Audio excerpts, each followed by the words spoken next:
kaya may panawagan si ano rito si National Security Advisor Eduardo Anyo. Sa against corrosive narratives. Sabi pa niya, he called on Philippine media to push back against corrosive narratives on issue in the West Philippine Sea. Oh. Kasi baka ang dami na niyang mga nakikita, naririnig partner, na mas lalong nagpapalala rito. Eh, di ba may gumawa nga mga kayubi ng fake Oo. Yung Presidential Communications Office o PCO sa publiko tungkol sa isang audio deepfake ng Pangulong Bongbong Marcos Jr. Sa peking audio, inuutusan umano ni Pangulong Marcos ang militar na umaksyon laban sa isang bansa. Ang gitang PCO, walang ganitong direktiba ang Pangulo. Ginamitan daw ng artificial intelligence ang video kaya nagmukhang galing ito sa Pangulo. Nakikipag-ugnayan na raw ang PCO sa iba't ibang ahensya para labanan ng misinformation at disinformation katulad nito. fake na tape. AI. Yung ano ni Pangulong BBM. Actually, ina-analyze ko yan, partner, Oo. Ina-analyze ko yan. Okay. Pag ina-analyze mo yan, Partner. i-analyze natin yung fake na recorded na AI, partner. Unang-una, may sinabi na si PBBM na hindi tayo sa war. Oo. So that's essentially sovereignty, self-determined in the Philippines. So again, there is no room for negotiation there. It is sacred and inviolable. So that is my approach to Philippine sovereignty. I have already said this before. Considering in the West Philippine Sea that there have been these conflicts, we will not allow a single square, and even make it smaller, a single square millimeter of our maritime, coastal, and up to we are 200 kilometers rights to be trampled upon. And how do we do this? We strengthen our. We're talking when let's not traipse around it. We're talking about China. And how do we do that? We talk to China consistently. With a firm voice. And we say that hindi naman natin pwedeng girahin. At ang gusto ba natin gawin yun? Manggigera pa tayo ngayon, papasok pa tayo sa gera. That's the last thing we need right now. Hindi yun ang pinupuntilan natin. Always lang tayo sa, kung kinakailangan protesta, pero not sa war. Sinabi niya na yan. Ngayon, sino ba sa mga tao ang nagsasabi na ang ginagawa ni PBBM papuntang war? 'Di ba? Syempre may nadidinig tayo. Hindi ko naman sasabing kay si Atty. Harry Roque gumawa nito. Pero siyempre si Atty. Roque, si Atty. Harry Roque, sinasabi niya before na yung mga salita ni PBBM parang papuntang martial law.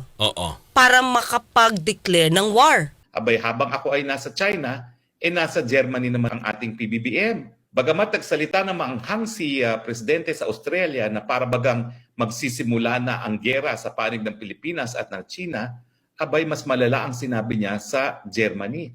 Ang sinabi niya, naghahanda raw ang China para ma-annex ang teritoryo ng Pilipinas. Ang tanong, saan ba ng Pilipino?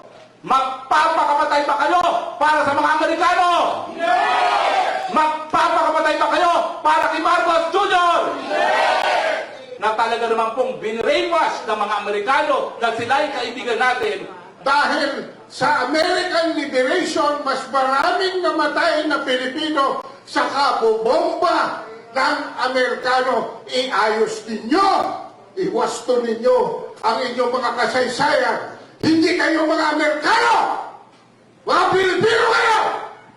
Ang mga buhay natin masisira dahil sa gerang ito. All those things that we hold dear to us, mawawala. Kahit yung paggising natin sa umaga na nagkakape tayo ng tahimik, kasi ganun yung routine ko, tatakbo ako, everything, all of this. Tayo ang ginagawang pain. Nagpapapain naman ang current administration. Ito context, sisiwalay ko ang Pilipino po ay hindi gustong maging pawn. Pero itong ating current gobyerno, parang willing po ng dating, okay lang. Hindi ba nila naiisip kung anong mangyayari sa atin kung tayo maging Ukraine ng Asia? Sus Mario, Ginoo ko, my God. No to what?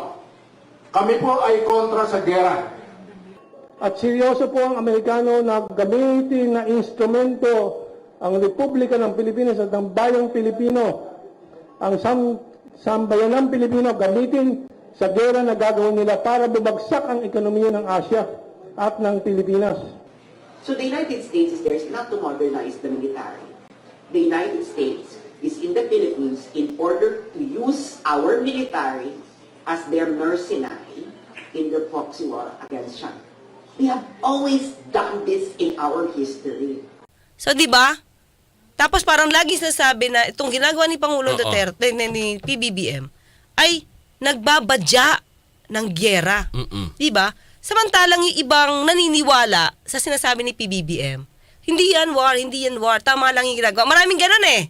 Di ba? Hindi yan war, tama lang yan. Kasi kahit pa paano, meron tayong Majority of Filipinos is in favor of the response of the Marcos administration to address the territorial disputes in the West Philippine Sea with China.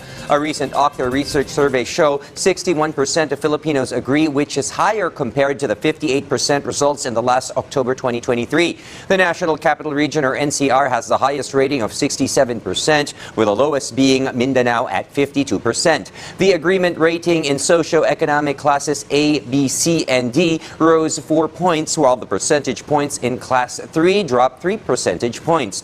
The survey was conducted on 1,200 adult respondents using face-to-face interviews from December 10 to December 14, 2023. Pinapakita natin na nagpo-protesta tayo. Di ba? Hindi pwedeng duwag-duwag lang tayo. So ngayon, pag inalisa mo, sino lang yung mga tao na gusto nilang ma-prove sa tao na yung ginagawa ni PBBM ay papuntang war. To the point na pwedeng gumawa ng itong klaseng peke na AI, na recorded na AI. Deepfake, partner. Sino lang? Siyempre, ang iniisip ko, pwedeng yung kalaban lang ni PBBM. Yung matinik na kalaban ngayon, dalawa lang yan. Or China. Either China, o yung bumabatikos kay BBM na pinapalabas na lahat ng ginagawa niya, papuntang war. Pwede dun sa dalawa. Kung may pangatlo pa, sabihin nyo sa amin. Pero syempre, naiisip natin, partner, pwedeng yun lang. Yun lang yung choices mo na pwede mong sabihin na pwede magsinula. Unless, meron lang gusto mag-eksperimento. Pero not to that point, partner. Kasi, pwedeng paniwalaan ng ibang tao yung sinasabi dun ni Pangulo, nung AI, PBBM. Di ba? So, napaka-ano nun, yung gumawa nun, mga kayubi, kung sino ka man na gumawa nito, ang cruel mo. Wala kang puso. Parang ang nasa isip mo, puro politika lang. Para lang ma-justify yung nasa isip nyo na lahat ng ginagawa ni PBBM nakaka-endanger ng buhay ng mga Filipino. Yun lang yung gusto niya palabasin dun eh. Oo. Kaya nga Diba? siguro kasama na rin yung partner dito sa panawagan ni National Security Advisor na sama-sama yung mga media sa pagpapalaganap ng totoong balita. Oo. They think that these balikatan exercises as a prelude to war, kaya may mga deepfake videos na lumalabas. Lahat po ito seeks to manipulate the information environment. At posisyon ng mga Pilipino sa usapin ng West Philippine Sea. Kasi marami partner ang nangihimasok. Marami ang imbes na tumulong, gumagawa pa ng paraan para mas lalo, partner, alam mo yun, magiging magulo ang usapin patungkol sa West Philippine Sea. O bakit nga ba may ilan, hindi naman sinasabi natin lahat, but mayroon tayong mga kababayan na ganun yung utak. Oh yes, diba? Samantala, napakarami ho tayong mga kababayan din na talaga partner. Kahit nandyan po sila busy sa pagtitinda sa gitna ng araw ng kamatis, pero pag napakinggan nila ang usapin ng West Philippine Sea, alam nila, partner. Kumpira mga administrasyon. Pero nakita ko, lumuha ang Presidente Duterte nung merong isa o dalawang mga sundalog na mamatay. Ikaw, imbis na maluha, dahil alam mo hindi ka lulusob doon, dinalagay mo sa alanganin ang ating mga kasundaluhan dahil alam mo naman, na hindi ito isang giyera na ating mapapanalo. Ang inaasahan mo, sasaklolo si Uncle Sam, pero mabibigo dahil nga ang mamamatay ang makakasundaluhang Pilipino. Mahirap na nga ilinaban pa sa giyera na hindi natin mapapanalo. Kaya nga nagtatanong ako ikaw ba ay nasa tamang pag-iisip sa iyong desisyon na makipaggera at lalo pang ipalala itong relasyon natin sa China? Dahil kung tama ang iyong pag-iisip, iiwasan mo yan, hindi mo ilalagay sa peligro, hindi lamang ang kasundaluhan, kung hindi ang buong sambalang Pilipino, dahil alam natin, walang mabubuting ibubunga ang hidwaan, lalong-lalo na ang gera. Para mo ng awa, kung wala ka sa tamang pag-iisip, pwede ka namang magpahinga na. You will forever be a president of the Philippines, even if you served only 2 years of your term. Pero wag naman sanang dahilan na yung pag-iisip ang maging mitsa sa buhay ng mga Pilipino. I'm sorry for the harsh words, but someone has to say the truth. Agree ba kayo? Disagree? Kung ano yung posisyon ng Pilipinas. Oh. Sa akin lang, partner, huwag kayong gumawa ng itong klaseng mga issues na buong Pilipinas talaga mapuput in danger. Kung hindi naman talaga to ginagawa ni PBBM, 'di ba? Tapos gusto niyo lang meron kayong patunayan na tama yung analysis niyo na we are going to war because of PBBM. Tapos sabi nila sa PBBM daw ay aalis din papuntang abroad, tayo na may iwan dito pag nagkagera. Wag ganon kasi lahat kayo, wag niyong gamitin yung politika kasi lahat tayo napuput in danger. Yun lang yun Opo, sige. Bueno. Sige. Sa mga kayubi, hanggang bukas magkita at magkarinagan tayo. Ako po si Atty. Claire Papalalang. Huwag tulugan ang inyong karapatan. At ako naman ang inyong lingkod, Radyo Man Rod Marcelino.